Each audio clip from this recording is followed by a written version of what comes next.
So it's an interesting place to be. I think two kind of fellow converts, and so alhamdulillah, it's a blessing to be here, and I think in Edinburgh Central Mosque is the ideal place because of just the sheer diversity of the ummah here. You really see it, especially on Friday where you walk in and you see brothers and sisters from all over the world, and alhamdulillah, this is a place that brings us together, different cultures and even different faiths. We're often joined in this mystery with people from different backgrounds. I think it'd be good just to kind of I know sometimes from personal experience it's difficult to remember what life was like before becoming a Muslim. This is something which inshallah is part of our everyday lives. Every second, every moment of every day, Muslims were practicing their faith, and when we reflect as people who come to Islam later on in life, I think that I know it can be quite difficult, but I don't know if you can kind of cast your mind back and maybe give a bit of an introduction of what life was like before coming to Islam, your upbringing, and because I think sometimes this can be quite an interesting way of seeing how we came to Islam. Sometimes I don't know about you, but I feel personally that I can see these little moments of my life which were maybe little building blocks of coming to Islam, even though perhaps it didn't happen for years or decades later. Please give a warm welcome to Linsay and this moment, please. Thank you. Assalamu alaikum everybody, and thank you so much for having me. It's a real honour and privilege, and actually it's the first time I've ever been in meals the men's prayer hall, so it's quite exciting. It's like, oh, I get to see something I've never seen before, because obviously you're usually up there.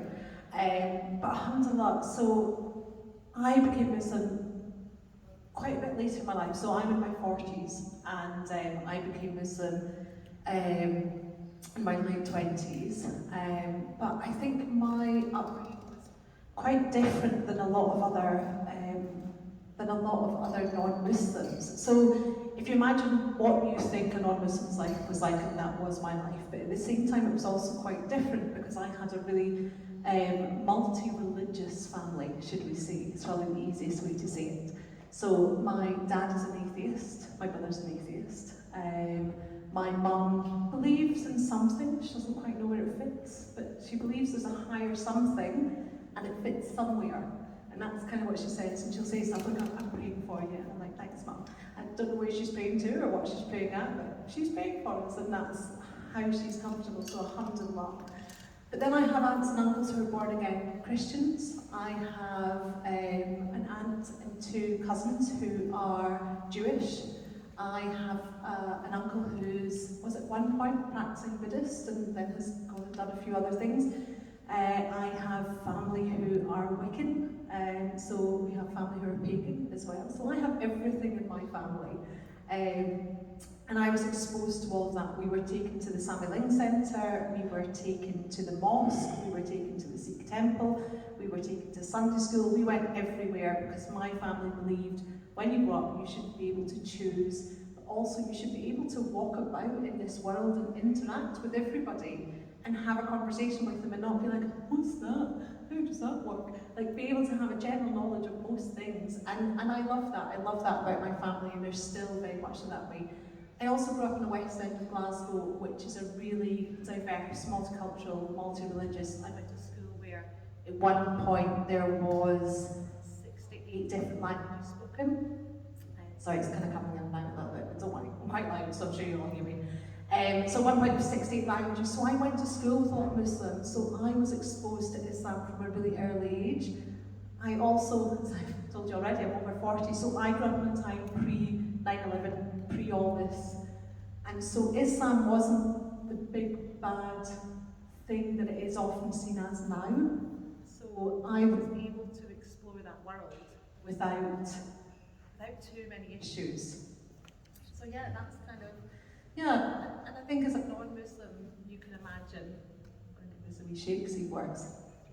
Shall we swap? Shall we just go, it's both, can you hear me now? Yeah? We'll just swap on and off when needed.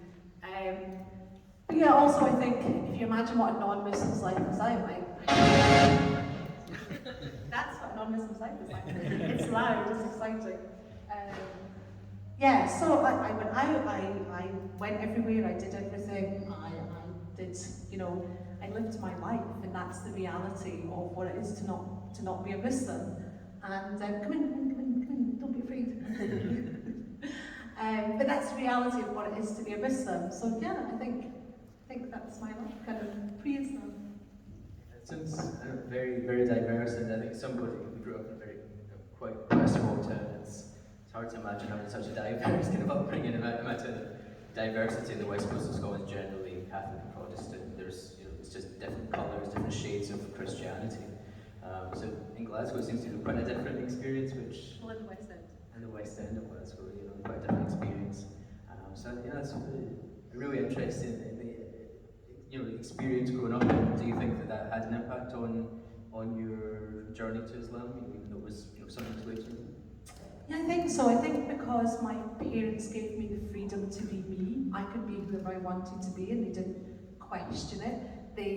So I married to a black African from West Africa, and my mum said, and she always says that, I always knew you were never going to marry the boy next door. Like, she always knew that she had set us up in our life to marry who we wanted to marry, to be who we wanted to be, and to express ourselves. My parents are activists, and though you've kind of highlighted that a little bit, my parents were always activists. So they always knew I would go into a job which was really activist, kind of focused or centric. And yeah, so I do. I feel like when I met my husband, it gave me the opportunity to be with him and to explore his faith, and to explore his life, and to explore his passions. And yeah, so I definitely think it helped. Just kind of, I suppose, kind of fast forwarding now to you came to Islam when you heard about Islam for the first time. Trying to what was that? What was that journey like in those early days? You know, was it something which you felt was just kind of a very easy, natural thing, or was it something you'd done a lot of reading about? Did you was it something that was it kind of like a quick shahada? Was it or can you maybe kind of talk us through just about what that experience was like? Yeah, of course. So I met my now husband, in 2022. No, 2022. That's like last year. 2002. So I've been with my husband for 20 years now, alhamdulillah.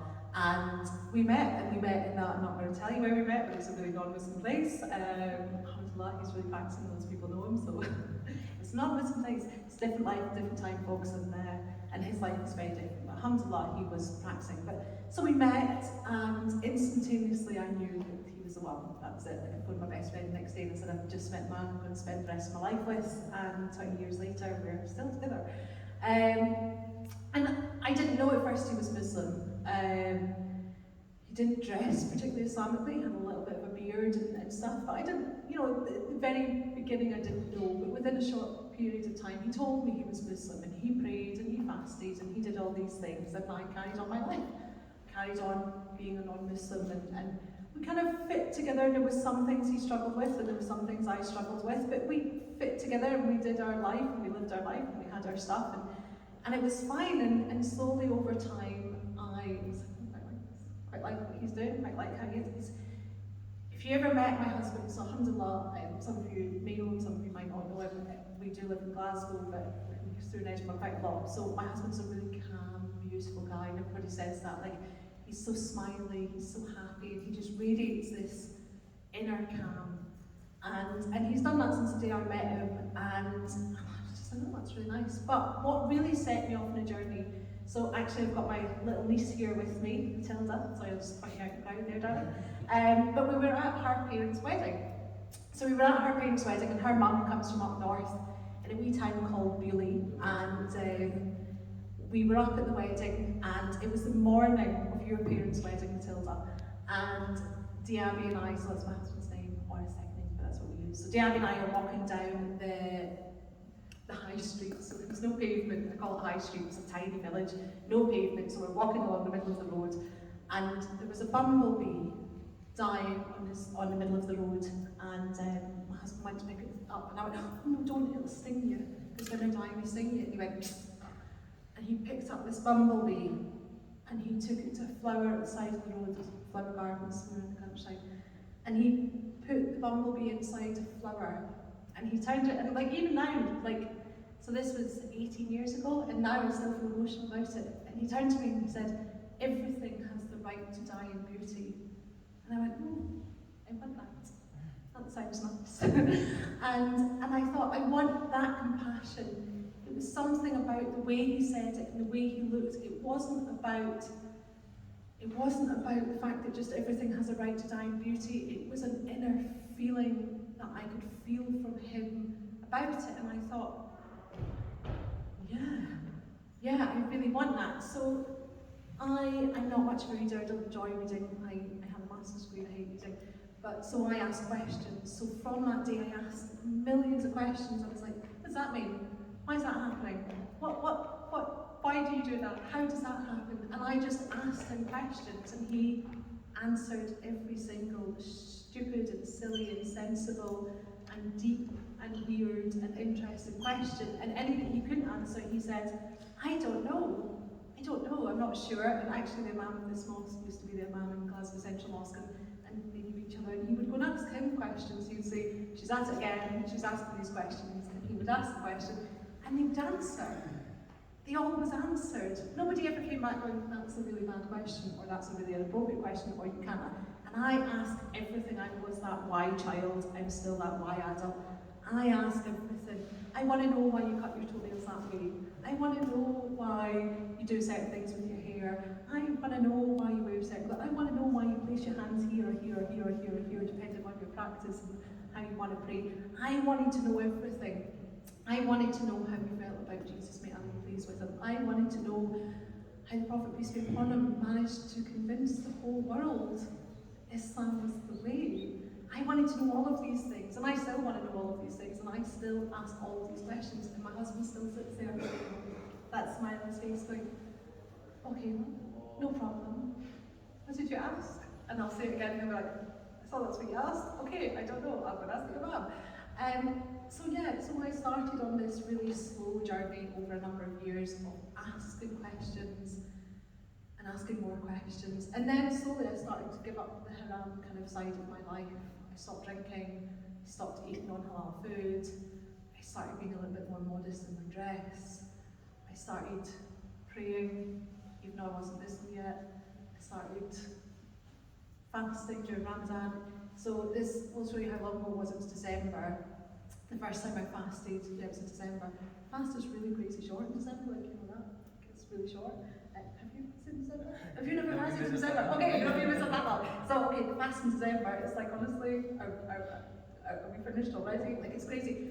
I thought I was dying the first day that I fasted in December. I was like, oh my god, I arrived at his work, he worked in a cafe, and I was like, you need to give me food now, I need something to drink now. Please, I can't do this anymore. It was 3 o'clock in the day, and he was like, you can manage, come on, it's like an hour and a half more. And I was like, oh, and I was dying. I honestly thought I was going to die, and I would never fast another day in my life. And alhamdulillah, now the whole of Ramadan I fast with no problems.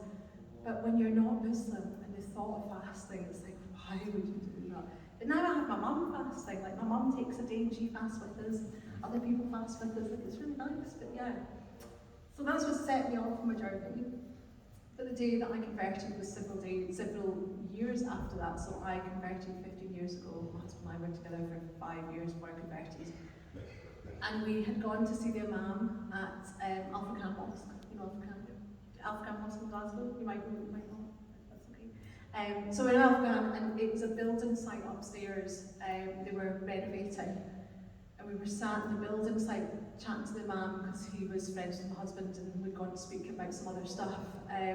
We're sat in the middle of this building site, there's rubble everywhere, there's blue sheets in the wall, and Imam Mustaqim turned to me, and there was also secondary Imam was there as well. Imam Mustaqim turned to me and went, Linsay, we all know that you're really Muslim. We all know that you're actually a Muslim. So when are you going to do it? Are you going to do it today? Are you going to do it tomorrow? Are you going to do it in a year? Like, when are you going to do it? And I went, let's just do it today. And my husband was like, no, let's go home and talk about it. And I was like, no, let's do it today. And then Mum was like, if she's ready, just let her do it, she is a Muslim. And my husband was like, no, I think we should talk about it. And I was like, no, I'm ready. Let's do it. And there, at that precise moment, I took my shahada. And walked outside after a little while. I took my shahada with skylights and it had been chucking it down. I took my shahada and the clouds disappeared and the sun came in. And I remember that my husband was like, MashaAllah, it's Noor. And they were all really excited and I was like, I don't know what any of this means. And we went outside, I phoned my mum and I said, Mum, I'm Muslim now. And she went, great, what does that mean? And I went, what does it mean? And he went, whatever you want it to mean. And I went, I don't know. And that was my conversation with my mum of converting to Islam. Like basically, I'm Muslim now. What does it mean? I don't know. I'm still really not quite sure, apart from I know it was the most amazing thing I ever did in my life. I know it means that I love Allah with all of my heart and all of my soul and all of everything. But I still don't know what it means, like for everything. Like it's a journey. So yeah, that's me. It's quite long-winded, sorry. No, that's fantastic. I think I just think when you're talking, my kind of follow-up question, which you've already kind of started to explore, is the reaction. And, I think everyone, it's, I don't think it's just about converts. I know there's this kind of kind of separation sometimes of Muslims and converts, and people are born into the faith, and can anybody actually be born into it? Another question. But I think we all make a conscious decision to be practicing, and I think at that level, whether you're a convert or whether you've been born into a Muslim family, you make a decision to practice. Especially when we're in the West, especially when there are a lot of distractions outside. We've made a decision to come to here today, and I was just wondering what was your experience of people's reactions around you, and I think this is not just in terms of converts, but in terms of Muslims who become a bit more practicing than maybe their families. How was that experience, and the reactions I imagine varied, and how did you navigate the good, the bad, and the ugly ones along the way? Yeah, definitely. So, alhamdulillah, as you know, like a lot of my family are different faiths, different practices, they're really open. So that's my mum's family. My mum's family are brilliant. And like my aunt was an interfaith minister before she passed away. And it's like they did all different things and they practiced all different ways and they did their own thing. And so my mum's family have generally been pretty accepting. They've been really like, oh yeah, that's great, fair enough, this is Muslim now. Some of them still don't quite get it. They're like, okay, you do you. My dad, who's an atheist, he's like, I don't know why you want to be religious, but if you want to be religious, that's all right, you carry on, doll. And that's basically how my dad sees it, and that's what he says, you carry on, you do you. And that's what he does, that's the same basically that I just did, you do you. Whereas my dad's family have been a little bit different, to be honest with you. There are some who I just have nothing to do with anymore. It's not that they said anything directly to me. It's not that they showed their anger at me, but it's more that some of them, with what they post on Facebook and Instagram, was really inappropriate as having Muslims in the family. And I would say to them, you do know that your cousin and her husband are Muslim, don't you? And they would respond, and so? And I'm like, do you know that you've just said that all Muslims should be shipped off out of the country? And they're like, and so? I'm like, okay. So I don't communicate with them anymore. If I see them at family events, which is very rarely, then I'm civil and I just carry on and I do me. So some of the family have struggled. But I think more than family, it was friends. I lost a lot of friends when I became Muslim, to be completely honest with you. Some friends almost instantaneously, like as soon as I became Muslim, they were like, we don't know what to do with you anymore, so we can't see you now. Obviously, grew up in the west of Scotland, it's a really kind of pub culture, and it's like, well, if you can't come to the pub, then what do we do with you? You're not coming for, and I'm like, well, we could go for coffee, could go for ice cream, so many things we could do, and they're like, nah, we don't know what to do with you. Yeah. And then slowly over time I lost more friends for different reasons. I lost one of my really good friends when I started wearing hijab. They still say that they had no issue with it, but our relationship really crumbled after I started wearing hijab. And it was really painful for both of us, I think. They really struggled with who I was becoming. And to me that's fine, Allah then put a lot of really new friends and really good friends in my way, which was great. I joined a revert group and I joined other groups and stuff, which I hadn't before because I had these friends. But as those friends slowly disappeared, it encouraged me to be part of other things. and actually get a lot more involved in the community. And alhamdulillah, like, let's be honest guys, I can see quite a few Muslims here. These are really hard to break into. Like, it is really hard to break into the Muslim communities of Edinburgh. It takes some time, it takes some digging. And that's okay, you know, it does take a little bit of time to kind of break in, but as a revert, unfortunately, that can be difficult for reverts, and it can cause some issues. It can be quite a lonely place. But once we break in, once we get into the Muslim community, we are amazing guys. We love the Muslim community. We are the Muslim community. But it can be really difficult to begin with. But once you get your foot in the door, and now my whole life revolves around the Muslim community, to be honest with you. I work, I volunteer, everything I do has something to do with the community. So yeah, it's my life now. It's, once again, starting to answer my kind of follow-up question already, so that's fantastic. But it's really interesting you start to talk about culture, and there's a lot of people try to explore this issue, especially when we started to talk by saying, this masjid, this place that we've gathered in, is probably the most multicultural space in Scotland. On a Friday, I don't know how many, at least 100 nationalities. Alhamdulillah, what a blessing for us. But it's not without its dilemmas, and especially you're coming from the west coast of Scotland, and there's a very strong culture there, as you said, of pubs and different things that Muslims don't get involved in, generally speaking. What kind of tools did you kind of use? How did you manage to get, as you said, when you described breaking into the Muslim community, how did you overcome, not just culture but language as well? Some mosques, it's very difficult to find. Even even today, some places where you won't hear English spoken by the imam or something. How did you navigate finding friends in the Muslim community?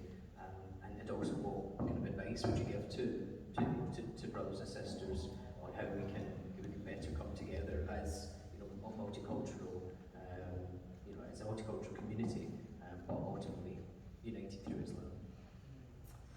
Yeah, so a lot of my friends are reverts as well, and that makes things easier. I do have a lot more Muslim friends as well, but having revert sisters as friends just makes life easier, because I don't need to shy away. Sorry, I'm in a mosque, and I know that some people might struggle with what I'm about to say, but I can turn around to my revert sisters and go, oh, I just really want a bacon butty.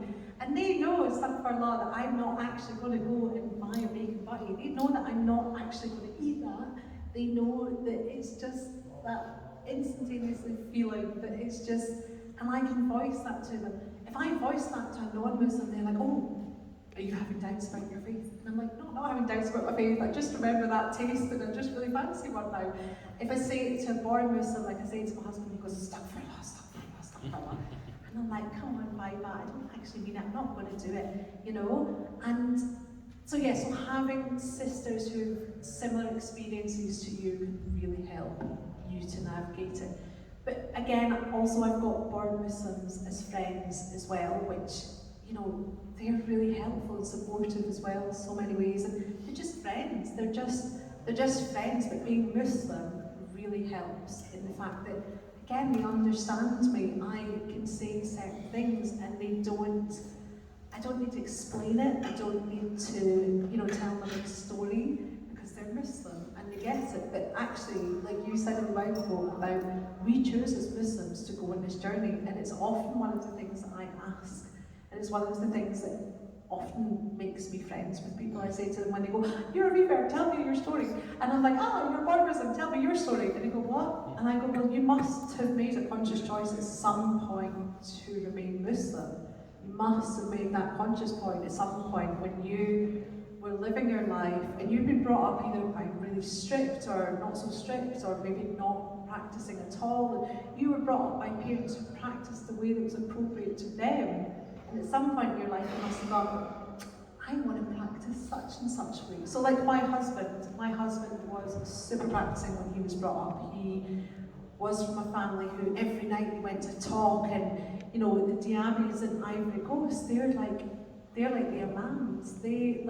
they live in Samosata. Well, actually, he grew up in Dala, which is a city, but the village that he comes from is called Samosata, and that's where the oldest mosque in Ivory Coast is. It's a mud mosque, it's beautiful, and so they're the protectors of the mosque, and it's really important. And so he was brought up, and he went to Arabic school, he went to Muslim school, he did all this kind of stuff, and then he came here and he still practiced and he still prayed, but he didn't go to talks every night, he didn't go to the mosque every day, he didn't do all that kind of stuff. But if you see him now, he's got big beard, he wears a jubba, he wears topi every single day of his life. He's in the mosque for 5 prayers every single day, even in the middle of the night. I don't know how he does it, man. And he goes to talks, and he does all this, and he, you know, stays in the mosque when he wants to stay in the mosque and stuff like that. So to him, he can tell you the day and the hour and the moment where he was like, what am I doing with my life? I'm a Muslim, I should be practicing the way I'm supposed to be practicing. I should be practicing the way I want to practice. So he can tell you when that happened. I'm not going to tell you when that happened, he knows when that happened. So to me, born Muslims have to go through that journey as well. So quite often when I become friends with somebody, it's one of the big things that I ask them, what sent you on your journey? What made you want to practice the way you are practicing today? And they go, oh, I don't know. Or some people are like, oh, I know exactly, like I know the moment and the time. But yeah, so I think having, and I went off on a big tangent there, and for those who know me, I go off on big tangents all the time. But I think that's the essence of it, is like when you are Muslim, when you're a revert, having friends in the Ummah is really, really important. I know a lot of people who have struggled to have friends and make friends, and they've really struggled to stay in the deen, which is a real shame. It's really, yeah, I find that really difficult for some people. And I try and do everything I can to support people when they are struggling with that. I also know people whose families have really rejected them, and again, they've really struggled, and there are some amazing mosques out there who have revert circles and revert groups and revert supports, and I know there's a mosque that has like funding, so that if people are kicked out of their house and stuff like that, which sometimes happens unfortunately, they support people financially to get on their feet, and they help house them and all that kind of stuff. Well, things are a bit rocky in the beginning, but see, having that support, see, knowing that that support's there, rather than turning up at a mosque and they're going, we can't help you. Like, okay, I know that not all mosques are placed to help, but when a mosque, you turn up the door and you go, I'm lost, and you go, come in, have a cup of tea, we can't do everything, but we can do something. It makes a massive difference to a revert. See, when you turn up at a mosque, or see when you turn up at an Islamic gathering, and you walk in and you go, assalamu alaikum, and people go, like it makes you go, oh, I'm not welcome here. But see when you turn up and you go, assalamu alaikum, and people go, wa alaikum salam, and you go, oh, I can come here, I'm welcome here. Like it makes a massive difference, it really makes a difference. And so to me, for like the Muslims in the room, I always try and say this to people, like for reverts, you don't know if that person has just become Muslim, or if they've been Muslim for 15 years, or they've been Muslim for 40 years. I know Muslims who've been reverts have been Muslim for a really long time, but you don't know where they are in their journey, you don't know how they are, you don't know all of these things, so just make the effort to smile. It's, you know, it's a sunnah to smile and to welcome other people in. So as a revert, it makes a massive difference, and that's what I did. When I found I was welcome somewhere, that's where I went. I was like, oh, I'm welcome there, I'm staying here, I like it here. You know, I feel welcome here today. I might live here now because I feel really welcome here. That's the kind of person I am, like, yeah, I just live here now, that's me. But one of the big things, actually I'm going to tell you a really funny story, well, I think it's really funny. I worked in a Muslim organisation, and I was at a meeting, and they were speaking Urdu. And one of the other people in the room said, maybe we have to speak English. And the woman was like, oh. So then she started speaking English, and then she went back to Urdu. And somebody else went, we know you need to speak English now, because Linsay's part of the team, and she doesn't speak Urdu. And the woman turned to me and said, why don't you speak Urdu? And I said, I don't know, I've never really thought about it. And she said, well, how do you read the Quran? And I went, it's in Arabic. And she was like, surely your husband wants you to speak Urdu. And I was like, he doesn't speak Urdu. And she was like, how does a Muslim not say? And I said, because he's from West Africa, he speaks many other languages, just not Urdu. But it's that kind of thinking, or that thought process, that every Muslim is going to speak Urdu. I've seen this thing with all of us. But yeah, but I always find that really funny. So I tell that story quite regularly to people to kind of get them to understand that not all Muslims speak Urdu, and also not all reverts are married to South Asians. I know a lot who are, but we also marry other people too. I also know reverts who are married to reverts, which is brilliant. So they don't even speak Arabic. I don't really speak Arabic. I can only play Arabic. But so yeah, we come in all shapes and sizes and styles and types, and just like word Muslims. Yeah. It's fantastic. So it's very powerful, and I think a lot of people will be able to relate, especially in Scotland. Yeah. We're using the words convert, revert interchangeably. New Muslim, there's a lot of these kinds of phrases that we use. We use them casually as well. Do you think they're like big question? Do you find them useful? Do you find it useful when somebody says Linsay convert, Linsay the revert, or would you rather it was just Linsay the Muslim? Or, are these labels helpful? Yeah. Yeah, kind of. It's funny because I do think of myself as a revert. I'm not a convert. I did not have a faith before, so I have not converted away from a faith. So that to me is how I differentiate in my mind. So I am a revert because I have reverted back to my original state. As Muslims, we believe that everybody is born Muslim, so I can't, for the non-Muslims in the room, but we believe that you're born a Muslim. And so to me, I feel as I wasn't a faith in between that I reverted back to the original state that I was meant to be in. So to me, I find the word revert really empowering. I find, like, I want to own that word because it's me. It took a lot of time and energy and effort and thought to become a revert, to become Muslim. And even though like I didn't split second that day, like there was a lot built up to it. But so I think to me, because it was my journey, then I like being called a revert. And also, like I'm never going to be a born Muslim. I wasn't. I am a revert, and I'm really proud of that. But I also know other people quite like to use the word convert because they were something else before. They did have a different faith. And it's quite a powerful thing to convert away from a faith as well. I know people who have converted away from Islam. I know people who have converted to Islam. And all of them feel quite empowered by that because they chose what faith they wanted. And I think that's really important, to choose what faith you wanted. It's only because a new Muslim, like why do you stop being a new Muslim? It's been 15 years, guys. Actually, yes, 15 years. So yeah, it's kind of like I can't really be called a new Muslim anymore. Sometimes I do still try and get away with it. Sometimes I'm quite cheeky and I'm like, oh yeah, no, I'm just a new Muslim. So that when people ask me a question, I have no idea. I'm like, oh, I don't know, I'm new to Islam, I don't know. And then that's quite good. I shouldn't be doing that anymore. But so yeah, but I think the words, the terminology is really empowering. And some people they don't. Like some people are like, no, I'm Muslim. It doesn't matter that I reverted or converted, or it doesn't matter that I changed, it doesn't matter that I'm just Muslim. And I think it's like many other things. Go with what the person is comfortable with. And I think that's important because this is a person's identity. So, and it's what they have chosen with their life. So yeah, I try and work out what the person refers to themselves as, and then I go with that. Yeah, the news is interesting. When do you stop being you? What do you use? I'd say I'm in that category where I'd rather just be a Muslim, I think. Yeah, I was talking you just I suppose from just kind of very briefly from my point of view, I'm curious about why we don't refer to any of the companions as converts. We don't see Abu Bakr on there or Uthman the convert.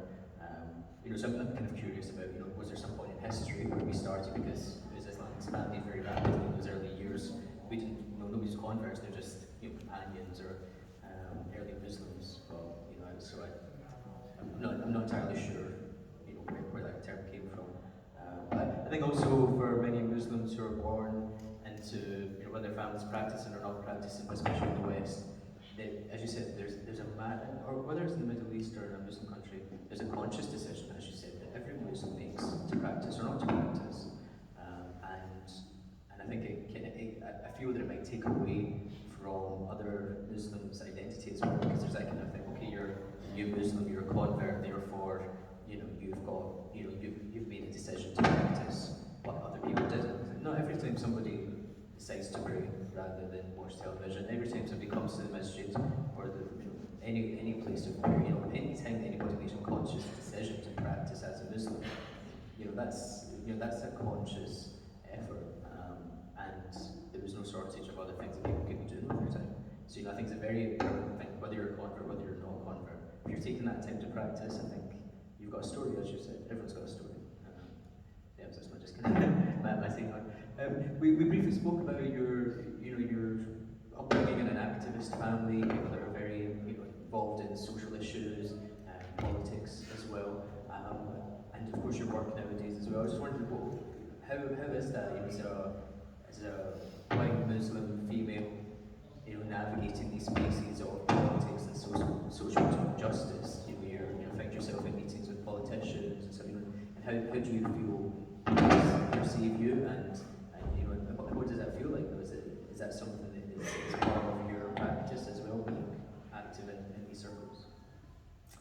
Do you know, it's funny, so I was telling a story actually to you yesterday about my niece, about being, and this is when I worked in the environmental sector, and I was in a room with white non-Muslims. There was 2 Muslims in the room. There was myself, hijab, and there was one of my friends who is a Muslim but doesn't wear hijab, but she's ethnic minority. And it was coming to the end of the day, and the guy who was presenting, he said, "Does anyone have any questions?" And then my friend, who was sat at a separate table from me, so she was in the middle of the room, so it's kind of like, tables are all here, he's there, and she was like in his line of sight. It was obvious that she was in his line of sight. She's the only ethnic minority person in the room, the only hijab person in the room. She was the second person to put her hand up. Now, I didn't put my hand up, but she was the second person in the room to put her hand up. And he asked every other person in that room their question. He asked them, and he never once went to her. And I put my hand up, and he was standing right next to me. And so he really didn't have an opportunity to not speak to me. And he said, "What's your question?" And I said, "My question is, why have you ignored that woman?" And he went, "Sorry." And I said, "Why have you gone to every other person? She was the second person to put her hand up. She was right in front of you. You have stood next to her several times going around this room. Why have you ignored her and not everybody else in the room?" So to me, I feel like I have to work in this field. Like I feel, one, because of my family, but also because of my faith. It's part of our faith to make the world a better place than what it was. Like I feel it's really important that we make the world better than what we left it, or what we took on, and we have to leave it better. So to me, I feel I have to work in this field. I also feel that as a white Muslim, I do often get a seat at the table before other Muslims, which I feel is unfair, but I feel in getting that seat is then my job to ensure that not only do I leave the ladder, but I put extra rungs in that ladder to make it easier for the next person to step. I also feel it's really important to make people aware that they're missing people from the table, because it's not just enough that people get a seat at the table, but those people also have to have a voice at the table, and a voice that's listened to. And I think as a white Muslim, I often am able to do that in a way that ethnic minority Muslims aren't, because I do have a certain level of privilege. But I also feel that a certain level of that privilege disappeared the day that I put this hijab on, because unfortunately, wearing a hijab and being a Muslim kind of puts you back down the rung a little bit, which shouldn't happen in a democracy. It should not happen in this day and age, but unfortunately in this country it does. So to me, I feel that being an activist is like one and the same as being my faith, because everyone has to have equality, and everybody has to have equity, and everybody has to have a seat at the table, and a voice which is heard and taken on board. And if that's not the case, then are we doing our faith properly? Are we practicing properly? Because if we were really practicing properly, then everybody would have a seat, and everybody would have a voice, whether they were male or female, whether they were, first generation or hundredth generation, whether they wore hijab or didn't wear hijab, no matter what. So yeah, but that's the thing, this is the way I was brought up. I was brought up to fight for everyone's rights, and that not everybody has that voice because of so many reasons. So we need to fight harder for those people. Fantastic. No, it's really fantastic. It's really interesting. I think it's there's a lot of spaces where Muslims are involved in nowadays, but I think you're involved with different organisations where inshallah you bring that Muslim voice, which inshallah brings a lot of good. I'd just like to open up to the floor if anybody has any questions or any kind of thoughts that come up during the discussion. It doesn't need to necessarily be a question, it could also just be a bit of a comment as well if there's anything that's kind of particularly clear. Yeah, please, brother. Hello, thanks so much for the conversation. It was really nice. I'm Ahmed, by the way. So you said you were surrounded by like many kinds of people in your family, like Christian, Jewish, pagan, atheist. Who was closest to you in terms of like maybe morals or your standards? Did you feel some of them specifically close to you? Yeah, that was my question. Thank you. Yeah, oh, do you know what? I've actually never thought about that, because it's really funny, because my family, especially the ones who don't have a faith, then they're always like, just going to be good people. And quite often when you then talk about your faith, they go, oh, but I'm just a good person anyway. And it's like, well, it's not a competition, but also it's not, I'm not a Muslim because if I wasn't, I wouldn't be a good person, and I'm not Muslim to be a good person. Well, hopefully I am a good person being Muslim, but hopefully I'm just a good person as well. But yeah, I don't know, for people who don't have faith as my parents, they have a really strong moral compass, and actually it is often a moral compass which really aligns with faith, because they were both brought up as Christians. They just didn't practice. Well, once they grew up, they stopped practicing and stuff. So yeah, I don't know, but also my aunt and uncle would take us to Sunday school because they were born again Christians, and I really aligned actually with their practice. I really aligned with their moral compass. Like, there's certain things that you do and there's certain things that you don't do, and that you're answerable for that. So yeah, I think it was a mixture of people, but definitely my aunt and uncle and my mum and dad. Yeah. It's really interesting. I mean, it's something where we've got so many people nowadays, especially I think our recent past couple of generations in this country, quite disillusioned with the church, especially in the west of Scotland, the Catholic Church, and it's interesting how there's a moral compass which is so clearly rooted in faith. And well, they wouldn't, you wouldn't say that out loud, but it's so hard to get away from it. As a humanist, a funeral board as a humanist, and they started quoting the Bible. They didn't say there was a quote from the Bible, of course, but they just started quoting these things which were so clearly taken out of the Bible, paraphrasing. But it's interesting, as much as people try to get away from it, so much of our morals are still dictated by the holy books that are in this community. Really interesting, please. Thanks, Linsay. It's been absolutely fantastic. Really has. So appreciated hearing your story in this way. But this really follows on from what you've just been talking about. And I mean, you're the chair of Interfaith Scotland. Can you just say a word about your interfaith experience as a Muslim, please? Yeah, no, definitely.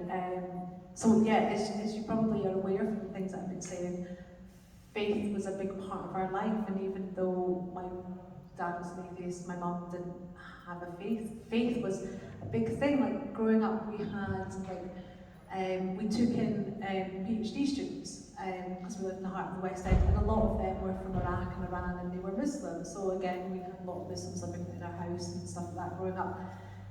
So interfaith was like pivotal to our life, and we were taught from an early age that we had to respect everybody of different faiths, and that we had to understand everybody of different faiths. And so I think from a really early age, like interfaith conversations were really, really important, because to me it's not about what divides us, it's what actually brings us together. It's with similarities, and I love that. I love like having conversations with friends who are from interfaith circles and aunts and uncles and things, and go like, oh, you've got that too, oh, we do that too. One of my uncles is a Catholic priest, and I'm always like, so Len, are you going to actually fast? And he's like, oh, so you don't know they are. So like we have these jokes and stuff, and I spoke in Parliament as the chair of Interfaith Scotland a couple of years ago, and they said that I had to give them the script first, so they knew the joke was coming. But it started with a joke, but it wasn't very funny. Well, it was, people chuckled. But the joke was a Jew, a Muslim, a Christian, and an atheist all sat down to dinner. And it was in my house, and it was just a normal Thursday. And they were like, what? Oh. And I was like, yeah. So interfaith has always been a massive part of our life. But I think the other thing to me, and this is actually something that interfaith friends struggle with, and Muslim friends struggle with, that I'm so vocal about this. I am a person of faith. This country is moving away from faith, and it really upsets me. I don't care what faith you are, just have faith. Just have a faith, and as people of faith, we need to come together, and we need to work together, and we need to stand shoulder to shoulder and go, actually there's nothing wrong with having faith. It's really important to have a faith. So let's not be ashamed of it anymore. Let's not shy away from it. Let's go, oh no, well actually we don't have space at the table. It's like when we were doing, when COP26 was coming to Glasgow, they were like, oh yes, people of faith will do the hospitality. And I was like, wait a minute, people of faith have so much more to bring to this conversation. We will do everything. We will be part of every conversation. And we will show people that people of faith have been caring about the environment since the beginning. Like, it's there. Like, there's this beautiful book called 99 Ways to Please Allah, and it's a book which is all about, there's 199 ways, it's all about environmentalism, and it quotes the Quran and how it shows that the Quran is actually, it's kind of like the go-to book for environmentalists. Like, it's brilliant, and people have no understanding of this. So to me, interfaith is so important, because as people of faith standing together, we're so much stronger than individuals. We're so much stronger than individual faiths. We're so much stronger as just individual people. So to me, it's really, really important that we all, as people of faith, come together and understand each other's faith, understand each other's beliefs, understand each other's thinking, and see how we can work together on the common ground, because there's so much common ground, folks. It's insane. No, I think it's a really powerful question and answer. And it's just I kind of have like two questions. So I want to know, like, what was your build up into finally deciding that day that you were gonna just convert and convert to Islam? And what was like your sources to like find out about Islam to get to where you are just now? So my sources were, so my build-up was, it wasn't build-up. My build-up was that slowly over time I was practicing more. Slowly over time, like I had, as I said, like I started to fast, I started to pray, I started to ask more questions, and it was honestly on that day, like I had not gone to the mosque thinking I'm going to do Shahada today. Like that was not even in my thinking. It wasn't even in my process. And suddenly I was just like, the Imam went, we know you're Muslim, and I was like, we do know I'm Muslim. Everybody knows I'm Muslim. Oh yeah, I know I'm Muslim too now. And that was it. It was like, boom, that, and I took my Shahada. But I mean, obviously, I'd been with my husband for 5 years. So I was really exposed to the Muslim world. I had a lot of understanding, I had knowledge.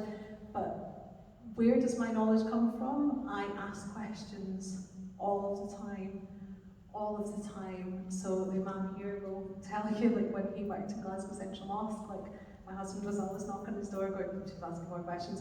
And I went to, alhamdulillah, I've been really blessed that I've been to Al-Aqsa Mosque a number of times. Alhamdulillah, I'm really, really blessed that I've had that opportunity. And I was sitting with one of the big Imams from Masjid Al-Aqsa, alhamdulillah, like that's once in a lifetime opportunity, and I have been a number of times, and it was a once in a lifetime opportunity. I have never sat with him again. I've sat with other people, but never with him again. And so it was a question and answer time, and I said to him, as a revert, what is the number one thing I can do to increase my faith? Like, well, not just increase my faith, increase my knowledge, increase everything. Should I be reading this? Should I be doing this? And he said, no. He said, forget about all of that. He said, read the Quran, sit with the people of knowledge, and listen and ask questions. And I try and do that all of the time, whether it is an imam or a mulana, or whether it's a sheikh, or whether it's somebody in the community who I know has got a lot of study and a lot of knowledge, or whether it's somebody who I just really like having conversations with. and they've always guided me well.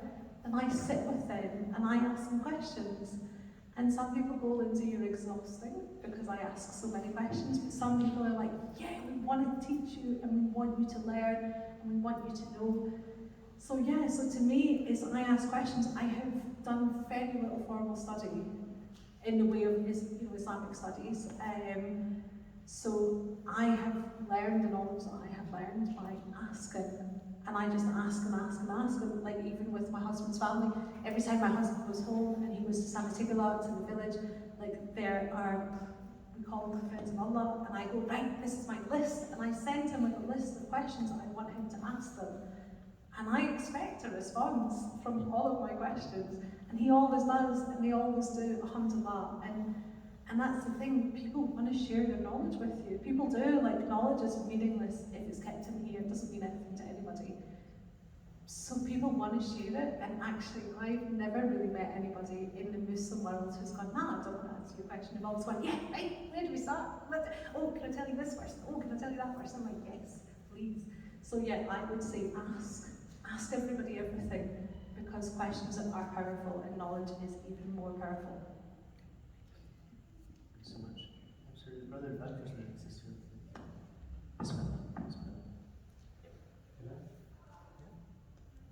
Can I ask a question? Yes. Yeah. Assalamu alaikum wa rahmatullahi wa barakatuh. My question is, when you first became a Muslim, did you ever have a calamity? And if you did, I hope you didn't. What kind of a reaction did you have upon that?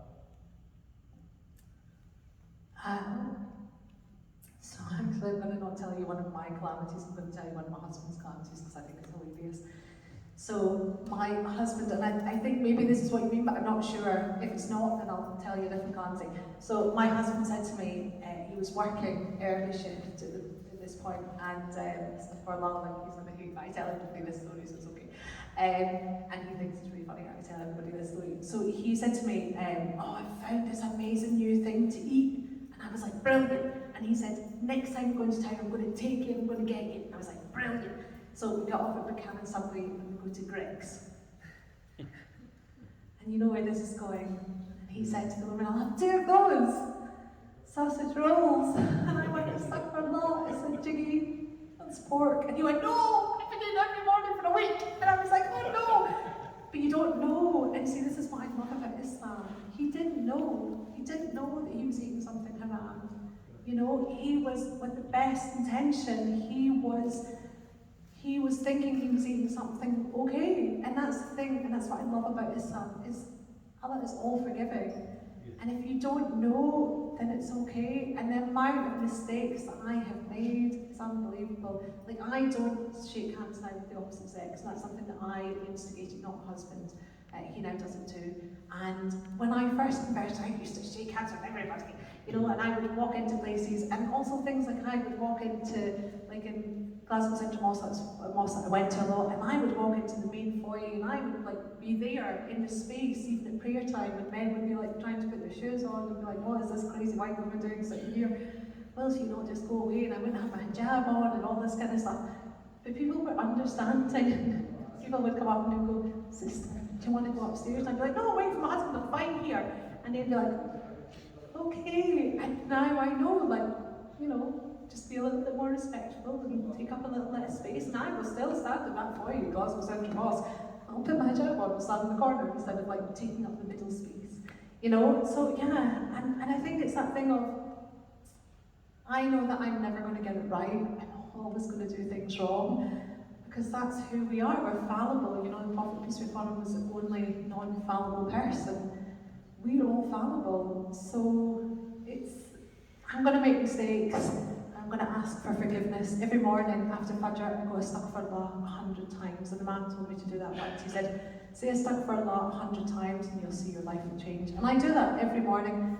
And sometimes, yeah, I see amazing change, and then I forget that I'm supposed to be doing it every morning, and I go for a couple of months and I totally forget, and my life crumbles a little bit, and then I'm like, oh, astaghfirullah, and I get back to doing it. And yeah, so I know I'm going to make mistakes. I'm a rubbish person. My practice is absolutely appalling. I try my best. And I think that's why I love Islam so much, is because we're all weak, we all make mistakes, we all do really crazy things, and we ask for forgiveness, and alhamdulillah, may Allah forgive us all. Thanks a lot. This one. Thank you so much for sharing your journey with us. You mentioned about your friends, some of the friends they drifted away. So has there been, has there been instances where you've been able to present Islam in different light to some other friends of yours who are non-Muslims?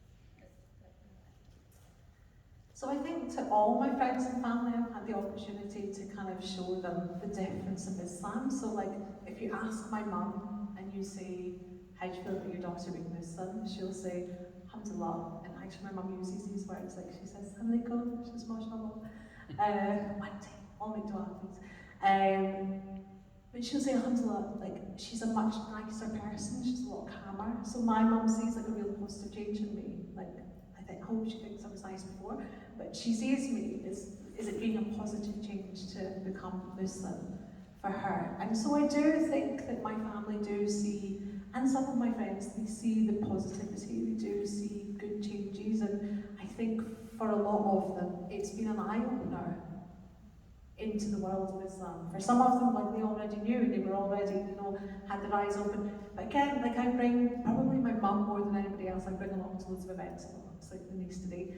But I bring along to events, when during COVID, my brother and his wife and niece and nephew and everybody used to join like all the Zoom calls and stuff when I was doing stuff like this. So they're really keen to learn, and I think it's made it a little bit less scary for some of them who found it a little bit scary before, but I also think it's just added another layer of knowledge to them. So yeah, I do think that for lots of people I have had that opportunity to show them Islam and in practice in a really positive way. But for other people, alhamdulillah, Allah can, it's only Allah can open their heart and only Allah can guide them, and if their heart is closed, then we can do what we can. That's it. Thanks so much, Lindsay. Thanks so much everyone for joining us today.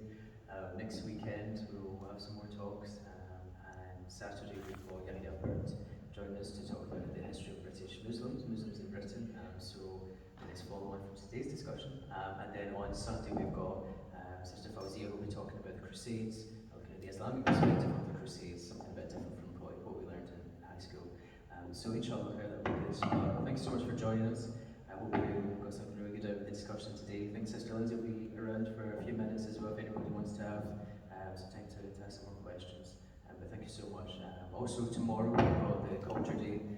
We're inviting anybody from the community, outside the community, to come and join us to witness the diversity of Islam through food and drink, and that will happen on this Sunday and also the following Sunday. So you can join us then, and inshallah, so it'll be a Jazakallah khair. Hope you have a good day.